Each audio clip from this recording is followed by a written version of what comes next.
अरब की रेत एक बार फिर सुलग उठी है और इस बार आग लगी है अमेरिका के खिलाफ।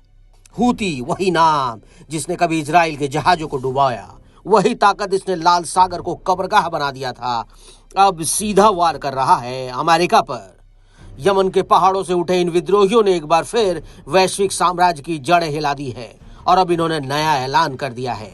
अमेरिकी तेल कंपनियां एक्सॉन मोबिल और शेवरॉन पर सीधा हमला होगा।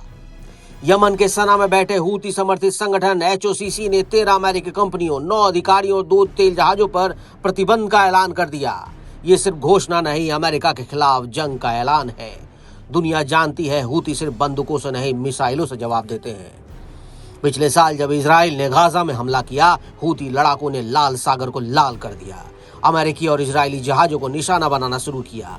यूएसएस कारने, यूएसएस मैसोन और कई अन्य अमेरिकी जहाज हूती के मिसाइलों के चपेट में आए। हर हमले ने व्हाइट हाउस को झकझोर दिया। एक के बाद एक जहाज हमला झेलते रहे और आखिरकार जनवरी 2024 में अमेरिका ने अपने फ्लीट को लाल सागर से पीछे हटाने का आदेश दिया। यही वो पल था जब हूती ने इतिहास लिख दिया। अरब के रेगिस्तान से उठे बागी उन्होंने अमेरिका को पीछे हटने पर मजबूर कर दिया। लेकिन अब जो हो रहा है वो उससे भी बड़ा है। ट्रंप जो पहले हूती से सीक्रेट बातचीत में थे, इजराइल और अमेरिका के बीच तनाव घटाने की कोशिश कर रहे थे, अब उसी समझौते का धागा आखिरकार टूट गया। ट्रंप ने पिछली बार हूती को मनाया था तो पीछे सौदेबाजी की थी, अमेरिकी तेल हितों की सुरक्षा और ड्रोन हमलों की रोकथाम की गारंटी ली थी। लेकिन हूती ने इशारा साफ कर दिया था, अगर अमेरिका ने इजराइल का साथ छोड़ा नहीं तो अगला टारगेट वॉशिंगटन ही होगा। और अब यही हुआ है। दुनिया की 2 सबसे बड़ी तेल कंपनियां एक्सॉन मोबिल और शेवरॉन हूती के निशाने पर हैं। इसका मतलब साफ है, ये लड़ाई सिर्फ हथियारों की नहीं, अर्थव्यवस्था की है। अरब सागर से लेकर पर्शियन गल्फ तक हर तेल टैंकर अब हूती के रडार पर है। यमन की सेना ने जारी बयान में कहा, अमेरिकी कंपनियां हमारे दुश्मनों के लिए ईंधन बन रही है, हम उनकी आग खुद बुझा देंगे। अमेरिका के लिए स्थिति बेहद खतरनाक है, क्योंकि एक तरफ इजराइल का युद्ध थम नहीं रहा, दूसरी तरफ यूक्रेन में रूस से टकराव जारी है और तीसरा मोर्चा खुल गया है, नाम है यमन। ये वही जगह है जहां कभी अमेरिका ने कहा था हम हूती को मिटा देंगे, लेकिन आज हूती कह रहे हैं हम अमेरिका को झुका देंगे। सवाल ये है, आखिर हूतियों की ये हिम्मत कहां से मिली? तो इसका जवाब है ईरान और बदलता वर्ल्ड ऑर्डर। चीन और रूस पहले से ही अमेरिका की तेल नीतियों के खिलाफ है।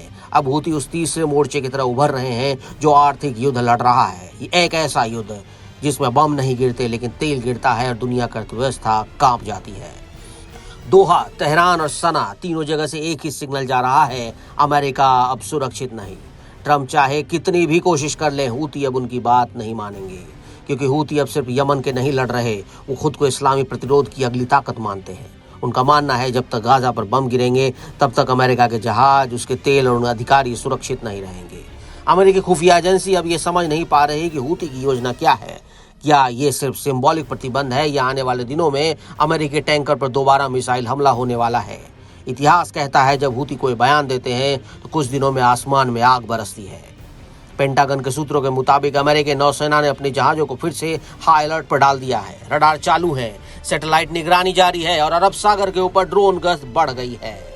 लेकिन सवाल अब भी हवा में तैर रहा है, क्या अमेरिका फिर वही गलती दोहराएगा?